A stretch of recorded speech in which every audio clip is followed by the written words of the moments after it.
Private practice dentistry, will it survive and thrive in the face of all of the DSOs trying to dominate the dentisting world, like the Warriors have dominated basketball? Shout out to my friend Bob D, who's watching. He loves the Warriors. So I am here with one of my dentisting best friends, Dr. Todd Fleischman, and one of our awesome new dentist boost campers, inspiring dentist, Dr. Ashley Dubois. And they are private practice dentist owners. And they're going to share their successes, their stresses, and why both private practice dentistry and DSOs are doing awesome things for our dental world, and frankly, at times, annoying things for our dental world. So, Dr. Ashley, I'll let you start. Share with us a little bit your journey post-dental school and how you got to be a dental practice owner. And most importantly, just like our real children, how old is your dental practice? All right. Well, thank you for having me. I'm honored to be here. I'm only about a year in, a little shy of a year into my startup journey. And so after dental school, I finished dental school in 2015, and then I did a 1-year AEGD residency at the Orlando VA. Immediately finishing that, I moved back home to my hometown of Fort Walton Beach, Florida, and I was an associate for about 4 years or so in private practice. And during that time, I also had 3 children. And it became very clear to me that if I wanted to live out my vision and how I wanted to practice and also have that work-family balance, which is a funny thing to say with having a practice, but if I wanted to truly live out my vision, I knew that I needed to start my own practice. And so I called my husband right when all the COVID stuff was starting in 2020, early 2020. And I said, I'm going to open my own practice. And I made a very definitive decision and had to work through a bunch of stuff. I had a pretty stiff non-compete at the time that took some time to work through. So that was a big learning moment for me. But we worked through that, and I was able to purchase a building very close to where I live, which has been amazing because I can get there in about 3 minutes. Cool. And our team has been steadily growing. We focus heavily on patient experience, which there's been more and more practices in this area that have sold to DSOs, and it's just we wanted to create just a different experience here that where people can feel no judgment, they can feel comfortable, and I think that we're doing a great job spreading that word. It's a small town, so. I love that. I love that story, Ashley. Next week when your husband's here, make sure I get him an extra free drink because you did multiple children, a startup practice, a building, all in a smart time. So you like to top your life. I like to be a little crazy. Yeah, top your life with chaos. What toppings do you like? I like chaos. When do you like it? I like it all at the exact same time. So thanks for sharing, Ashley. I'm going to go to one of my best friends and a dentist I admire, Dr. Todd Fleischman. Kind of same thing for you, Todd. Orient our audience to a little bit of your journey from dental school till now, how old your practice is, and a little bit of your practice journey. Well, thanks for having me as always, Paulie. Ashley, I'm very impressed. I think manifesting your own journey like that is brilliant, and I just think it's fabulous. And I wish you all the best. I'm sure you will blow it out of the park. I mean, there's no doubt about it. So good luck to you. It's fantastic. I appreciate that. Yeah, really. I mean, hearing it and doing it the way that you want to do it and being in control of your own destiny is just so powerful, quite honestly. That it's impressive. So kudos to you first and foremost. Yeah, I mean, my journey, I finished dental school in 2004 at Temple here in Philly. I did a residency AEGD also through what was UMDNJ at the time, now it's Rutgers. Came out, started hustling that everybody else does, worked 5.5 days a week for 5 years and did everything we had to do and try to get my name out there as much as I could in Center City, Philly, which is where I wanted to be practicing. Long story short, I bought a practice in September of 2010. It was fairly turnkey, which I was very fortunate. My predecessor, Bob Kravitz, was a fabulous guy and a great dentist, but a better businessman. And so I was just right place, right time. And it was fee for service, and I maintained it that way. And so that's, relationship based, service driven, all of the, salient points that Ashley's already made are our focus here, comprehensive restorative care. And then, over the past 13 years of me owning it, the practice has grown organically, just really through word of mouth. which is cool. And then as I've tried to develop sort of the practice the way that I wanted to, with the kind of dentistry that I wanted to do, I did the training that would allow me to do that. And so, I recently graduated from the Coyce Center, which was kind of a big deal for me, after, 5 years and 5 trips out to Seattle. Most of the crew who listens to me on Nachos knows I've been through the whole Spear continuum. And I'm just constantly trying to challenge myself to do better. But with it comes all the things that we all experience, growth challenges, frustrations, daily wins. I mean, there's a lot of positive too. But it's, I would say anyone who asks, it's a difficult business to run. It's a challenging profession overall, but there are so many high points that I think it overall, works out to everyone's advantage. But it can really ebb and flow, there's pros and cons to everything. I mean, one of the things I will share, and great start to this story is, when you're an owner operator, you wear multiple hats inside your practice. When you hear from DSOs, just without any judgment, they have people that do stuff that you have to do. And I get to go and kindly annoy Todd on Fridays. He's got all his paperwork out. He's got his cases out. I just come and distract him with humor. And, he's there doing other stuff for his practice that you have to do as an owner operator. And that just is something people should be aware of. I want to ask you guys this next question. The theme of this level up is going to be, what do associates unlock? They unlock awesomeness, growth, sometimes frustration, the ability to do other things, have time off. I know your practice is young, Ashley, but Todd, I met in 2017, and he was a solo practice owner, amazing one. And you've added associates, Todd. What has that unlocked in your life? Whether it's a feeling, a fact, money, morale, flexibility.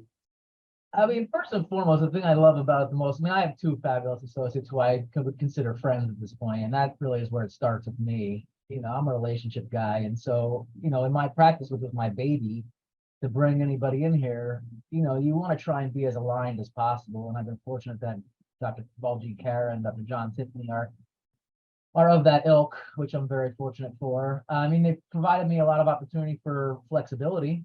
There's a lot to be said for that. I have a very strong hygiene program, and it's challenging for me to have touch points on patients that are, interested in having the service experience and being relationship driven. And I can't be everywhere at one time and do comprehensive dental care in my operatories also while I'm trying to check 3 hygiene an hour. And so, associates can give you flexibility. They can give you an opportunity to try and do things the way that you want to do them, while still allowing for the dentistry that comes through the office to feed the practice and feed the beast that you need to do on a regular basis. With it also comes the challenges of sustaining an associate, of building your business to support an associate, of having patients. I mean, I think one of the things I'll interject with Todd is, you have to think of keeping more than yourself. I don't love this term for dentistry because I think it's bad, but more than yourself busy in the office, more than yourself with patients in the office. When you have anyone else who works there, whether it's a specialist associate or general dentist associate. So I think that's an important point. Before I go to Ashley, Todd, what made you want to add an associate to your practice? Not to break my arm patting myself on the back, but more so that you maybe, this will help Ashley, because 1 year in feels different than 10 years in. What was that feeling as a solo GP that you're like, hey, I do need some help? It was a couple things. One, I was sort of kind of tired of practicing by myself. I mean, you're on a little bit of an island. I don't, my wife is not in the business. I have great friends, obviously, in town, and other colleagues who I'm very close with from school and residency and continuing education, who we all commiserate together. But at the end of the day, under your roof, you're the lone ranger, sort of. Yeah. And so that to have the ability to spread some of that love around and take some of that responsibility away from you is very strong. I'll be completely honest. I mean, I brought in the associates not because I really wanted to have more doctors, it's just because the nature of the practice had grown, and I wasn't able to sustain it myself unless I made some difficult choices. And I really didn't want to And I think, Todd, I mean, your points are really well taken. There's loneliness and challenges being the only licensed provider who can do the thing. So I'll ask you, Ashley, this is going to go back to this, and Todd said it. there's a lot of dentists who say, I don't want to do an AGD or GPR. I just want to get out of work. I just want to work. I want to make money. What value was an AGD in your life, both as an associate, but now that you're a practice owner and you look back, how did that year of residency help you in what you do today? I mean, I definitely think that's one of the most valuable things that I've done for my career. And trust me, I did fight it because I went to school in New York, and there it's required. So everybody just knows that you're going to do a GPR, AGD. And I'm like, yeah, I'm going back to Florida. I'm ready to start making some money. I'm not going to do that. And luckily, I had a mentor that just kept nudging me, saying, no, in senior year, you've got more confidence than your confidence is hyperinflated. You think you know everything, and then once you get out there, trust me, you're going to want to do this.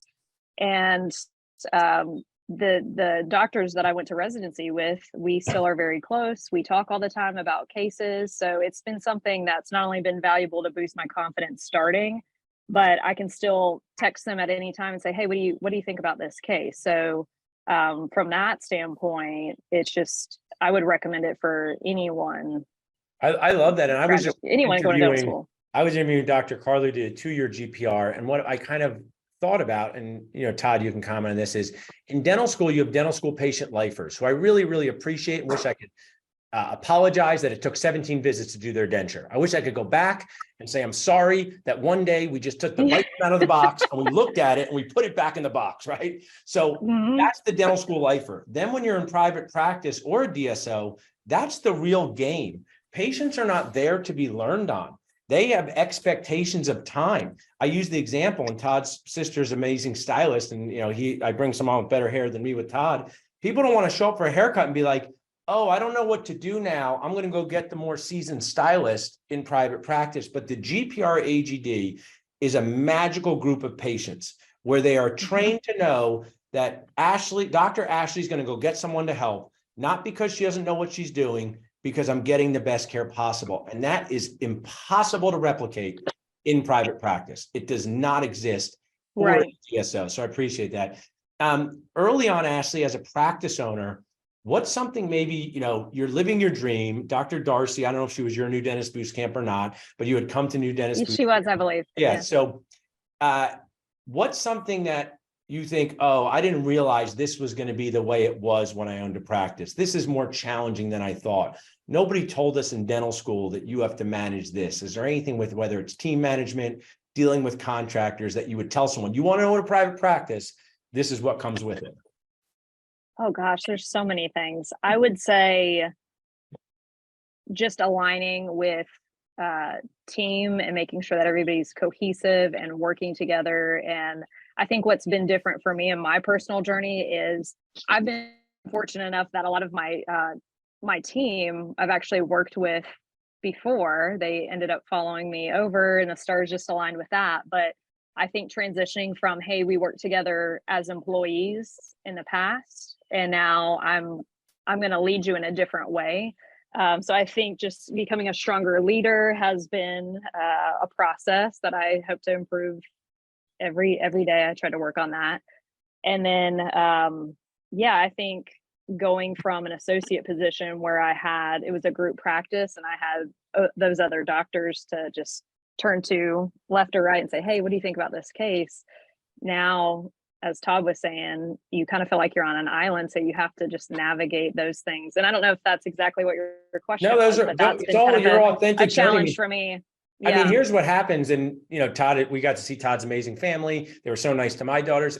5 years from now, I'm going to forget what it's like to have a 4-year-old. And I forget what it was like to be a new practice owner. So that's why you sharing this is amazing to our group. You came to New Dentist Boost Camp, and Todd's been a speaker many times. During that experience, if someone's listening saying, you should go to Philadelphia and go to this boost camp thing, this was really important. Before you were a practice owner, I know you were in the process. Who did you meet there, or who did you hear from that maybe helped you either shape your vision, realize that, because you got to see a lot of different speakers, anybody Sure. that had an impact on you? Gosh, there were so many people that I met that just having that connection with the different vendors and, obviously hearing each doctor's journey is inspiring, and I'm personally trying to figure out ways to balance everything with improving my clinical skills, and then having a new practice with the 3 kids, I'm aware that I need to, incorporate that in there as well. But a lot of the vendors I met, from accounting to like the guys at Swell, I Yeah. work with them now. So there's a lot of people that I made connections with, and then after getting to talk to them, I'm like, hey, let's set up this call. Let's And talk I a little love bit you about sharing that. this, And it's and made my life easier. when I go see Todd's paperwork on Friday, I don't think practice owners are totally aware before they do it, how many people they have to interact with to make their business go, from the person that Oh you yeah, order it's coffee crazy. from. Todd, it's my show and I can embarrass people if I want to. So I have talked many times about how much I admire personally, inspire people, you doing Spear and Cloyce, but I actually want to forget about that for a second and help Ashley and others. You invest time, energy, effort, and money into your team. And Mhm. you do it through consultants. Someone nice lend you their screen and office. So that was me one time. So speak to a practice owner, whether they run a fee-for-service practice, a PPO practice, the value of investing in your team, taking time away from the office, paying them, doing that, and some of the programs you have done that have impact. I think that'd be really valuable for our audience to know. Biggest thing that comes with experience is just not waiting to get rid of the low-hanging fruit in the practice when they don't align with your core values. Now when I hire people, I understand that I'm hiring for personality more than anything else. And now my team in the office are people that I want to be around, which is really valuable. And because of that, I also want to invest in them more, right? These are people who I feel very connected to. We are in the trenches, as they say, together. It is legitimate. We have to be aligned with our philosophy and practice and how we approach patients and how we develop relationships with these patients. And that takes effort. We do it through stuff just for fun outside the practice. We bring in consultants, And tell them about, you don't have to, you're welcome to share who you use, but you recently did a 2-day program on your perio program, which you already had a strong one, right? You already had a strong one. Why did you sit your team down, pay them, pay attention? I take pay attention from you, grow. I'm really interested in you kind of sharing that. Yeah, well, it was a forced hand a little bit. Let's not get it twisted. After COVID, I had a full hygiene team turnover within a year. And it wasn't because they didn't like me. It wasn't because we didn't have strong relationships. One didn't want to commute anymore with their kids. One, which I respect. One was moving. One was retiring. Another one just wanted to work by the beach. And so, these are extenuating circumstances that you cannot, under any circumstances, control. And when you have 6 days of hygiene and 4 clinical days a week, and you lose all your hygienists, and it's 40% of your practice, that's a major concern, right? And so when you hire new people, you need to get them aligned, and that's what consultants are for, right? That's what I've realized over time, is that I'm not capable of aligning my team on my own. You need a third party to help give you input in what are best practices. And in my case, for the hygiene team, in that particular case, we use this company called the JP Institute. My predecessor used them 13 years ago. They're just, forward-thinking, periodontal therapy-driven consultants, and they focus on a more holistic approach to periodontal care. And in a fee-for-service setting, that's a really fabulous sort of adjunct to typical restorative dentistry, and paramount in overall patient health, obviously, right? And so I think that gets lost a little bit, but that's just an aside. Besides that, we've also done big team consulting stuff, right? Paragon, who are out of the Midwest. They're Linda Merrick and her group are extraordinary. And it's just to have sort of your back pocket psychologist to help you approach your team when you don't understand the best way to handle situations. And one thing I admire about you, Todd, we'll wrap up both of you in a minute, but why is it worth the money to do this? Even if you're speaking just to Ashley, because Ashley must say, I'm busy, I got this, I got so many things to do, I got kids, practice is this. Why is it worth the money? And whatever the money looks like, right? It doesn't have to be a trip to Struppenbrum tomorrow. But why is it worth it to take that time out and invest the money and time in this? What kind of impact does that have on your patient care? Well, I think first it impacts the team, right? It differentiates you as an owner, because you're investing in them and they recognize that. And despite the fact that in this community, we talk about it a lot, and I'm sure Ashley is not shy about investing in it, I can already tell. The reality is most dentists don't. right? And there's a lot of dental employees out there who don't work for dentists who are investing in them, but they don't know any better. And so when they come to you, because for one reason or another, you've been lucky enough to have that employee want to join your team, and you show them these additional steps that you'll go through to make them better people, not just better clinicians or Yeah. employees. It goes far. It's the humanity of what we do. It's surrounding yourself with people in the practice you want to take care of, who you want. I'm providing 14 salaries in this practice, right? I would hate to think that I'm giving people money, and it's not about that only, that I don't appreciate or that Yeah. I don't want to be around. That's a crummy feeling on a day-to-day basis. And so I just think that you need to continue to always invest in yourself. The dollars that you spend on these consultants, you can't really monetize the dividend it pays, right? Because it's not just about the extra production. It's about the attitude in the practice that patients pick up on, right? Yeah. And Well, from that comes the business, right? Well, I'll share, and I'm going to say, so recently we had a long-term patient. I know you're a bigger fan of Jeff Goodman than Paul Goodman. That's okay. And she said, I see what your brother's doing to this office. I see how he's enhancing this office, and it shows patients that you care about us, right? And that was actually a physical transformation. I'll get back to years ago. I didn't just sprout up on Facebook in 2017. I have been a dentist since 2002. In 2010, Ashley, I said to my dad, I want to invest in team management. He goes, people leave. It's not worth it. I said, I want to invest in this. And it was like a $30,000 investment in 2010 for our team.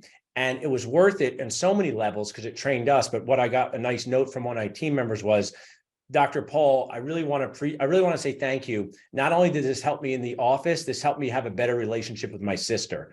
Because what happens is when you train your team to interact in a better way, it affects everyone in their life. So I really appreciate you sharing that, Todd. Ashley, what I want to ask from you is, ROI, I say, is relationships, opportunity, and impact. You decided to come to New Dentist Boost Camp, and look, now you're speaking at Level Up, and you're baked into the nacho plate. So you're going to say to someone, when Paul says go on Zoom, you just go on Zoom. So relationships, opportunity, and impact. But I want to JBR at this whole thing and just be real. So a realistic inspiration for someone thinking about owning a private practice. What would be your message to them as someone who's been doing this for a year? What realistic inspiration could you give to the next Ashley thinking, I don't know if I like my associateship, I want more control of my life? The floor is yours to share that.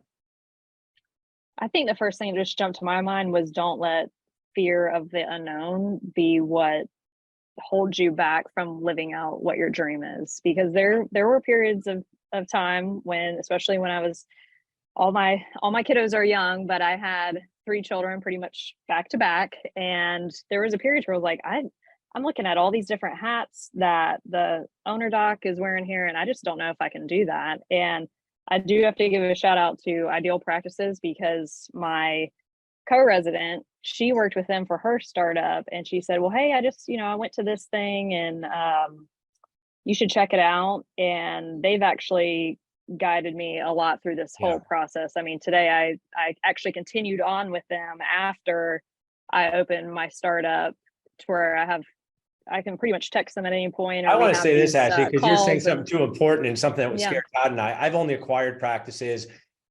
Ideal Practice is an amazing sponsor. I texted with Steven Trutter about his being in Philly last week. We're close friends. Yeah. It is nacho nuts to me that people don't use someone like that to do the biggest decision of their life. What they charge to do that, to me, I think is an amazing deal. And for them to hold your hand through this and make sure you don't mess up your business, I actually think it's irresponsible of banks to loan money without having a consultant like that. I don't know why. I feel the bank should require you to do this. So I really appreciate you sharing that, because yes, they're totally a sponsor, but they're totally awesome, because the fear factor of starting your own practice is 10x that of acquiring a practice. Because you acquire one, there's patience. You acquire one, there's a team. Yeah, the hygienist gets irritated. Oh, your lease might bankrupt you. That's a bigger deal. So I really appreciate sharing that. I didn't want to cut you off. I want to let you finish, but I want to just interject that. No, I think, and that's similar to what Todd was mentioning, is some people will look at, okay, well, it costs this much for this service or this consultant, but you're investing, and what you get in return is just, I mean, there's not really a measure on it. There's so many things that I can look back on that I mean, if I didn't have you guys or Ideal Practices. I've worked with Crimson Media since awesome before stuff. I opened. And I mean, all of you guys have played such a critical part in how I communicate with patients and just the different steps I've made along the way, to where if I was doing it myself, I think I could have figured it out, but I probably would have given myself a lot more headache had I Yeah, not more sleepless nights. had these people. My on joke is I'll side. never play in the real NBA, but this is my idol, Maurice Cheeks. And assisting you guys in building the right team is so key. So Ashley, how can Mhm. people follow you on Instagram or reach out to you if they want to learn more about your story? So I'm more on Instagram, I would say, than Facebook lately, but Shoreline Dental Studio. So it's going to be Shoreline Dental with a, I don't know what you call it, underscore. We'll drop that FWB, things. Fort Walton I just Beach. tagged you. I just tagged you this morning on this, so we'll drop it in there. So well, thanks. Hang around for one more second as Todd finishes up. And I'm so thrilled that Sure. you're being part of this next week. It's going to be great. Todd, my question for you is a little bit of realistic inspiration, but more about mid-career treatment planning for yourself. So you're my human friend first, dentist friend second. You want to sell to a DSO tomorrow, I'm still your best friend. You never want to sell to a DSO, I'm still your best friend. But what I'd like to ask you, and I know you well enough, is that you're likely not going to sell to a DSO tomorrow. You're likely not, right? I feel I know you well enough to know you're not going to come to the level up thing and say, hey, buy my practice tomorrow. But it doesn't mean you don't pay attention to important things. Yeah. What makes you want to keep running your private practice? What makes you say, hey, I've done this for 13 years. My practice is like a teenager. It feels like a teenager otherwise, but I'm still going to keep doing this right now. What makes that worth it to you? Well, I'll be honest. I mean, for me, first and foremost, I'm part of a community. I know people are like, you're in Center City, Philly. I'm like, yeah, but this is a small town, especially around where we are. And so I'm very proud of what we're bringing to my friends and family, first and foremost. And Yeah. I want to have ownership of that. That was just something that was driven into my head from a very early age, was to be your own boss, own your own business, be in control of your own destiny. That's why I can really respect and appreciate Ashley's journey right now, because you have to manifest that. You have to put yourself in that Mhm. position. It takes a ton of effort and drive, and that's very challenging. That's probably the reason why I wouldn't want to keep the practice, is because the energy level and the sustainability just requires a ton of effort, right? But after that, if you're willing to put the effort into it, which quite honestly, if you're not, then you're in the wrong business anyway, because it just takes effort to be a dentist. Then it's the relationships with the patients. I Yeah. mean, if I could not do dentistry and just kibitz with patients all day, I'd probably still be very successful. I don't know what the solution is, but to me, I still want to own, and I don't mean just like be the name on the paper. I mean, I want to physically own the responsibility of the work and the people and the products that I'm providing. Right. Love that. And this is why I'm doing all this, because we're showcasing two owners. We're going to bring our next ones up in a second, about different ages and stages, and why private practice dentistry is alive and well. And it might not be a battle for total world domination, more a battle of which treatment plan fits best into your life at this time. So I really appreciate that, both of you guys. I'll see you both next week. Todd, maybe before that. You guys can stop your video, but thanks so much. Todd, before you go, how can people follow you on your awesome Instagram account? Yeah, I'm Center City Philly dentist. Always have been, always will be. Feel free. Follow both of these awesome guys. We'll see you guys next week in Philly. Thanks so much for sharing with us. Ashley, I look forward to Thanks. seeing you. Take care. Yes, looking forward to it. Y'all take care. Thanks, Polly. See you later. Awesome guy. Awesome job, Thank guys. you.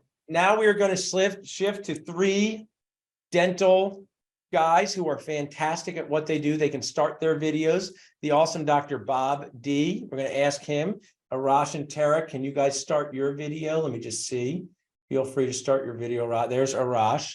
Tarek, you should be good to start your video. I'm asking you to unmute Tarek, and you had it started. Maybe you guys just help Tarek, Andrew, while I'm doing this. So we just heard from Ashley. I can join if it's disabled, it says. Can you? Oh, let me see here. Yeah. See if you can get Tarek to start his video while I introduce them. I put ask to start video. Does that work, Tarek? Yeah. Yep. All right, cool. So you just heard from someone, their practice is 1 year old, 13 years old. Now we're talking with you guys, private practice dentist. Same start to this journey, Dr. Bob D. You become a close friend of mine. We've known each other for a few years. You're a private practice dentist. You're like me. We have strong thoughts, right? Strong thoughts, but just orient our audience as to kind of who you are, how long you've been a dentist, and a little bit of your journey. Hi, guys. That's me, right? Yes, that's you. Yep. Hi, guys. I'm a local dentist here in the Chicago area. I've been a dentist since the 1800s, it seems, but was 1992 Loyola graduate. The year before the school closed down, I worked for a gentleman. I worked as a temp in probably 50 different offices. That was one of the greatest experiences I had. It was my business residency, basically. And then I started working for this gentleman in one of the cities close to Chicago. And he treated me well. So I actually worked for him for 8 years as an associate. And then he sold the practice to me, and I am still in the same town. I moved my practice some 3 miles away and built I built a practice from scratch as far as the physicality goes, and then moved my practice there. And then here I am. Nice. And I see that nice screensaver you have. That's a nod to your favorite football team, the San Francisco 49ers, who were the losers in the NFC Championship to the Philadelphia Eagles, the losers. So I'm going to save Arash the end for reasons. Bob is a solo practice owner. Ashley solo, Todd solo, one practice, private practice. Dr. Tarek, same thing for you. You're an awesome friend to Dental Nachos. Bob runs Dentistry in General, the Facebook group. You run the Commandra Doctors. Tell us a little bit about your journey from dental school till today. Well, I graduated dental school. Hi, everybody. I graduated school in 2004 in Egypt. And then I practiced. I did 1 year of internship, mandatory internship. And then I practiced for 4 years in dental offices. And then I came and permanently moved into the United States by the end of 2009. And then I went to an AGD in Maryland and a GPR in Ohio. Okay. And I've been practicing since. Nice. And yeah, I'm sorry. I went to a DSO for 5.5 years, and then I opened my own practice in 2019. I was asking, so your practice is about to be 4 years old that you have up. Now, was yours a startup or acquisition? Acquisition. Awesome, guys. Definitely my Nacho team. I want to note startup or acquisition. Right now, we just have Ashley on the startup side. Now we're finally getting to our first multiple practice owner, someone who's crazy enough to want to buy more than one of these things. My friend, Dr. Arash, who's an amazing contributor to all things dentistry. Dr. Arash, share with us a little bit about your journey, how many practices you own, and how you got to this point. Hey, Paul, thanks. Right now we have 5 practices and we're growing. Maybe 6 or we'll probably have our 6th by the end of this year, and then 7th, depending if we can find some more awesome doctors on Dentist Job Connect, Yeah. maybe we'll go ahead and do that. Thanks, Raj. Yeah. And actually, I want to interject, and I appreciate you sharing that. And I'm going to kindly annoy Bob in a few minutes because he's going to be getting his first associate. But really, actually, I'd like you to share, and especially when we're in the framework of next week with DSOs, is it harder to find a practice or a good associate to work in a practice? A good associate. I could open up 20 offices tomorrow if I wanted to, but it's getting the right people inside all of them is the hardest one. And even though we're a growing company, I still feel like we have enough integrity that I'm not just going to put anyone with a DDS or a DMD inside the practice and just be like, all right, make me money. We have to, we're pretty picky about the people that we try to get in the location. So, and I really appreciate you sharing that, because I think there's a myth of expansion and growth being easier than it is. And it's just not. And Jared Duckett, who now you know through Nachos, and when he was on the transitions panel, he said one of his favorite books is, I think, The Who, Not the How. And that's just growing anything is the who. And you're just sharing in an authentic way that even with Dentist Job Connect and even with 6,000 grads, finding the right who to expand is, as a dentist entrepreneur, is a challenge. Is that, I have that right? Oh, absolutely. Yeah, for sure. Awesome. So, and what your oldest practice is how old? 21 years? No, that was about 13 years. 13 years. Yeah. So my next question to so my whole goal, whether we're on Dental Nachos now or on stage next week, is to share the both. I'm a big fan of Gary Vee. I've only mentioned him like 9,000 times on Dental Nachos. And we think of the versus or the or, but it's the reality is without DSOs, there'd be a lot of unemployed new dentists, right? Without DSOs, there's not enough jobs in private practice for everyone. So DSOs are serving a purpose there, and private practices serve a purpose there. What makes owning a dental practice to you, Bob, enjoyable? What makes it like I go to work, and even with all the aggravation and all the annoyance, and even texting your good friend Paul yesterday, I can't talk, I got challenges with my practice, right? That's the real thing. What makes it worth it? I control everything. It's a character flaw that we want to be a control freak as far as that statement goes. However, there's an advantage of controlling your own destiny. If a new adhesive comes out and I want to use it, I don't have to go get permission. It's not about money. People who talk about, oh, you make more money this way. Right now, I want to go work for Arash. I think I make more money if I work for him than owning my practice. But I want to interject something because we went to dinner recently with the Right Global team. Todd Fleischman, Derek Conover, the dentist from Delaware, my brother, and Arash has amazing positions and Delaware has amazing positions. And Todd said this a little tongue in cheek. He said, I want to apply that to that position in Delaware and go work for you. So I actually want you to comment, Bob. Is owning your own practice necessarily the way to make the most money in dentistry year after year? I'm gonna be like our ex-president, one of our ex-presidents, define money. I actually really want to just to share with our community, and some of this is overly simplistic for us. Really, when someone says I make $250 a year, $350 a year, $800 a year, $180 a year, is private practice ownership necessarily the way to make the most income? You talked about control just there, which was good. And my dad would have said the same thing. He said to me as a kid, do whatever you want, Paul. I didn't pressure him to the dentistry. He was a great dad. He did just say to me, being your own boss is very valuable. Me being able to coach your sports teams and me being able to take Wednesdays off is very valuable. So I'm with you there. I just think why did you say go work for Arash as an associate? What made you kind of make that joke? Yeah, I mean, I know they're associated. The reason I made that joke is because I've seen the post from Dentist Job Connect that there are positions that pay a lot of money to an associate, and that can be eye-opening to some new graduates. My issue is that it doesn't last. I mean, it's not for everybody. You become a dentist not to have a desk job, and now basically we'll have a desk job. So it's a revolving door for most dentists. But I have to admit, there's a lot of dentists that just want to be employees, and God bless them. That's the way it works for them.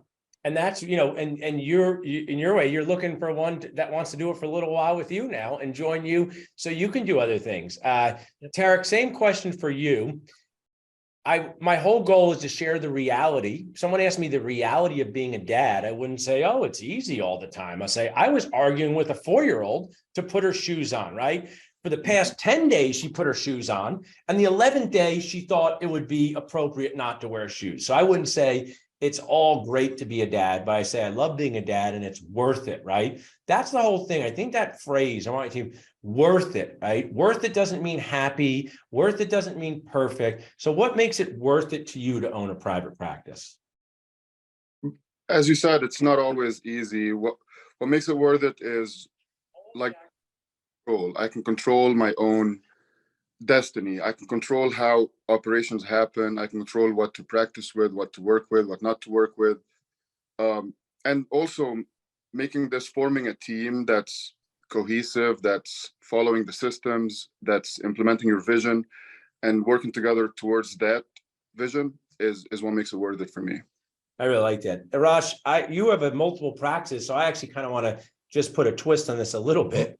What makes it worth it to keep expanding, right?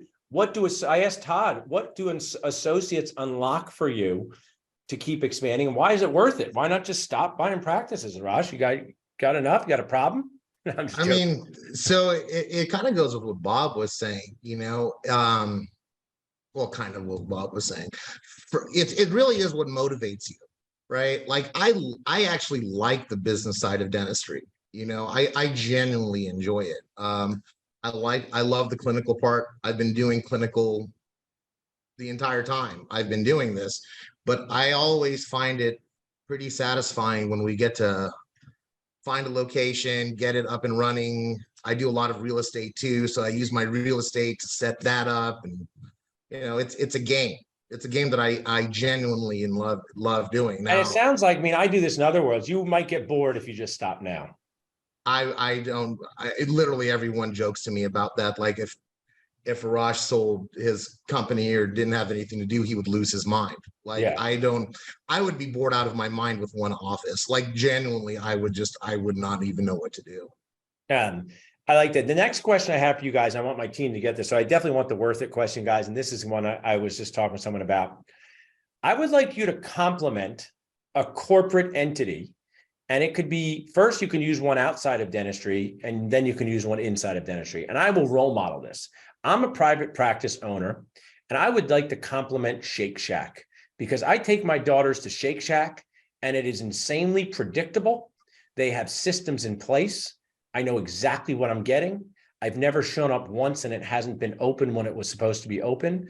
So while I am in the land of amazing restaurants, very lucky to live in Philadelphia, right, Arash? But you said, right? Yeah. I will compliment the corporate entity of Shake Shack in predictability for me and my family. I do not go there for my anniversary dinners. I don't know if my wife would be okay with that. And now I want to compliment the corporate dental world because I just interviewed a young dentist. Corporate dental groups, otherwise known as DSOs, often have many systems in place to provide benefits, have enough patience for their dentist, routinely do not fire associates because they don't have the need. Not saying that never happens. So that's my compliment. I'm going to get to concerns, but you told us what's worth it to run a private practice. Bob, I'd like you to compliment a corporate entity. What compliment do you have from them for what you see? I mean, you and I have talked about this before. We don't have enough residencies. Associates need reps. Associates need to learn, or the new grads need to learn how to talk to patients in a private practice setting, in a non-dental school setting. They need to be able to do a filling in an hour, at least, not the 3 hours that takes during dental school. And we don't have residencies to provide that, and the DSOs provide that. I look at the DSOs, a corporate setting, as you said. I'm not eating at Shake Shack, sorry, but some people would like it and they want to go to that setting. So it's a different product. I don't have a problem with the DSOs at all, and I think there is definitely a need for them. At the moment, things are changing. And yeah, so I appreciate it. Tarek, how about you? I know you can use your DSO experience, 'cause I know you work for one. I want you to, it's like a debate. I want you to compliment corporate dentistry. You don't work in corporate dentistry anymore, but what's a compliment that you would give to them? Well, I used to work for corporate dentistry, as you said, for 5.5 years. And I will not say, of course, everything has its pros and cons, but I would not really say that it was a bad experience or a negative experience. Of course, there are things I needed to change, and that's why I have my own practice now. But they offer you a big amount of CE, and you can register for any of the CE and travel without no questions asked. They would like you to take as much CE as you could. And for those who haven't done AGD or GPR, that could be very valuable for their training when they come out of dental school. I like that a lot. I mean, someone said that the dentist I just interviewed said the same thing. Her local DSO paid to go to some of my CE courses for her because she wanted. So I like that. Arash, same question. I'm going to ask you now a concern. What's your concern about corporate dentistry as private practice owners? But Arash, what's a compliment you have for the generic DSO world, right? Where do you say, hey, it looks like they're doing this thing right, or I can see why they do it this way, or this makes sense? I mean, in general, the DSO model, I think, is very good for dentists especially right out of school, or the ones that don't really want to open their own practice. I mean, there are those people that just want to worry about 8 to 5, go home and have nothing else to worry about. So it offers great opportunities for those people.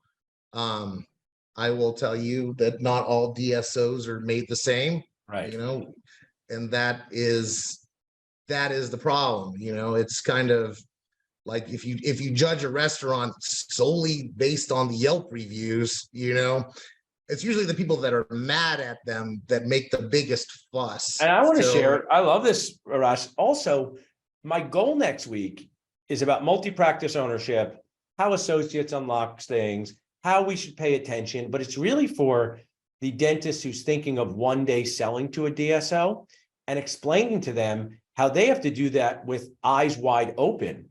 And they need to create relationships to make sure that people protect them, just like you met the accounting team that at one of our things, because it is not so nuts to me. Some people, this happens routinely. They go, I'm going to sell to a DSO. They give me an agreement. I go, who looked at it? They go, nobody. It looks good. I say, this is your entire life's work, right? This is everything you've ever done. So now when we get to a concern, and I can role model this too, what's a concern that you have with corporate or DSO dentistry? My concern is, as someone who has 2 practices, multiple associates, was a young dentist, and did a GPR, that dentists without enough training are left to work alone in places more often than they should.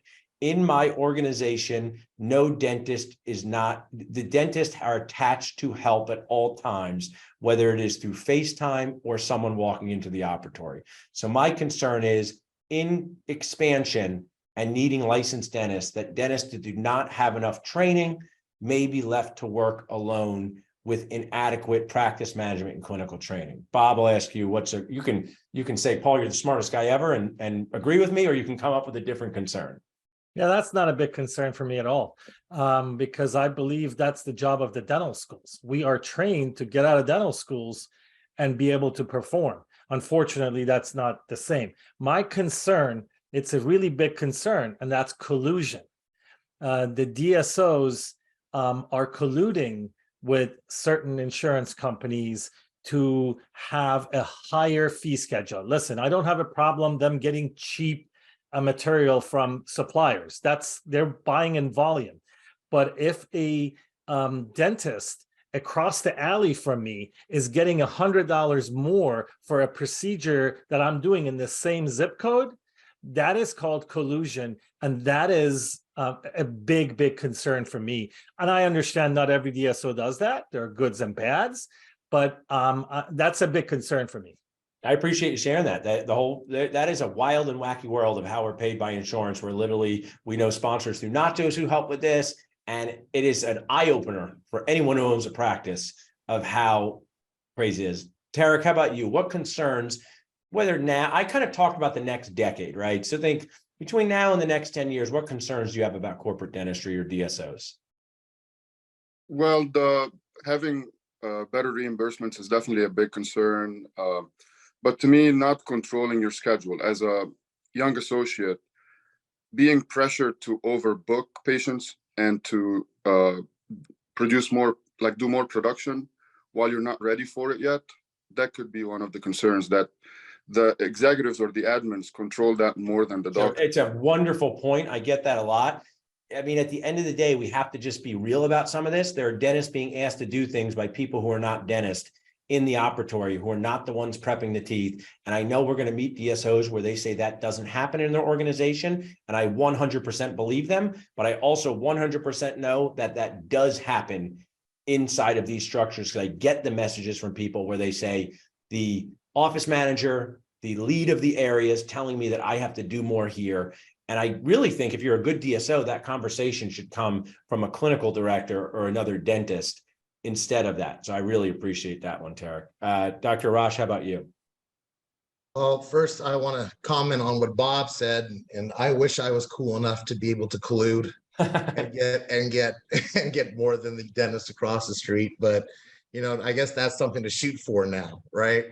I guess the biggest concern that I have is kind of what I mentioned, just the way the different DSOs and different groups treat their doctors. and their staff and whatnot. I was an associate at one point, and I remembered a lot of the things that I hated about being an associate, and I've tried to rectify it, like the transparency issue. Like, why am I getting paid this? Why am I getting paid that? Yeah. Each doctor has, like, that's a huge deal, but it's also the way that they're treated. I'm in other groups with doctors with multiple practices, and they're like, yeah, we only give a 14-day notice because I'm in Tampa. I can find a doctor in 2 seconds. If I don't like the way, if this person's not working fast enough, they're out, and I'm like, well, that doesn't build up that relationship. Right. And I think it's real area specific, but I think that's the biggest thing, is the way that the associates are treated, and the fear that a lot of associates have when they're wanting to work for, I would think even for a private practice, because I get these questions from students in dental school that are like, well, what about this? What about this? What about this? Right. And very similar talking points to what I hear on what you brought up on Nachos. And I think as an industry on the DSO side, but maybe even on the practice side, we can learn to treat the younger doctors a little bit better. Yeah, And understand it's got to stop where- at some point. The dental student Hunger Games, dental school Hunger Games, some generation has got to stop. And I literally just ate lunch with a dentist 8 years out of school. And she's like, you're the only, and it's not about me. What you're doing is what's been needed to make people feel less alone. I talk to people, and it's just, we all should feel responsible for being part of this, because we're all dentists, and sometimes you run and go into your own little hole. So I really love, Arash, that treating the next generation better is so key. And you've inspired this. Next week, it's going to be all about the search for CR, not centric relation. That's made up. Cool relationships. Search for cool relationships at this event. So I kind of want to just give you parting thoughts. Bob, tell people how they can follow you first, and then anything that you want to comment on, inspire people, talk about what you're going to eat in Philadelphia. The floor is yours. Thank you. And I have a Facebook group, Dentistry in General. Click on my profile on Facebook and you get the link. I just finished, like to make an announcement, just finished interviewing Dr. Ray Comilla, the Oh, can't wait to hear it. the executive director of the ADA. That's going to be premiering tonight. I'd be happy to answer any questions. Anybody needs help. I'm all about what Arash said. We need to support the next generation, and that's the key to the survival of our profession. So that's all. I love that. Thanks, Bob. Stay around for 1 sec. Tarek, you've created Kumandra Doctors. We talk about movies. I love that concept of Kumandra is when all these lands get together and unite again. What's a message? Hey, how can people follow you and find you? And then any parting words for the audience? You can find me on Facebook, Kumandra Doctors Group, and basically nobody likes the dentist, so we might as well like each other. Yeah. By this group. We're in the same group here. We're together. We should be positive towards each other. I love that. I mean, what you're doing is amazing, Tarek. You've used Job Connect to hire an associate. I do have to say, and just a reminder, private practice dentists do a lot of complaining about things. How many of them are looking to hire a part-time associate, incorporate them into their world? How many of them are looking to hire someone with a dentist down the street? So if we do not make room for people in the private practice world, people do need to find jobs. So I really appreciate that, Tarek. Dr. Arash, your parting words, and how can people find you? Well, I guess my parting words is, just everyone be nice to each other. There's a lot of dentistry in this world that needs to be done, and I think we can accomplish more and be happier if we work as a team versus, the whole dental Hunger Games that we see between private and DSO, and realize that there's something. What's right for you might not be right for somebody else, understand that. And if anyone wants to follow me, I'm always commenting or posting on Nachos and Dentistry in General and Bob's group. So just click on me and add me or DM me. I get lots of messages and requests all the time about a whole bunch of different things. So I love that, Ross. And I'm going to wrap up with this. So I'm a fan of Gary Vee, and he talks about the guilt economy. And that's what he does is he gives so much and does so many things for free that he thinks he wants to guilt them into doing something for them as a favor. And mine is, we are going to have 150 people in Center City, Philadelphia next week. It is totally sold out. Hopefully you can come to the next one. But the internet is a spacious place. And I hope everyone watching takes 5 minutes or 5 hours. I've invited everyone on earth to watch in to the entire event for free. The DSO parts, the private practice parts. If you have associates on Saturday, Lincoln Harris is going to teach them how to be better and faster. Sunday, the job fair. So I hope if you have gotten anything from Paul Goodman, this face, Dental Nachos that helped you, that you take at least 5 minutes to tune in next week. To do that, you can text the word stream to 215-798-9897. Text the word stream to 215-798-9897. Thanks so much, guys. Thank you. See you next week.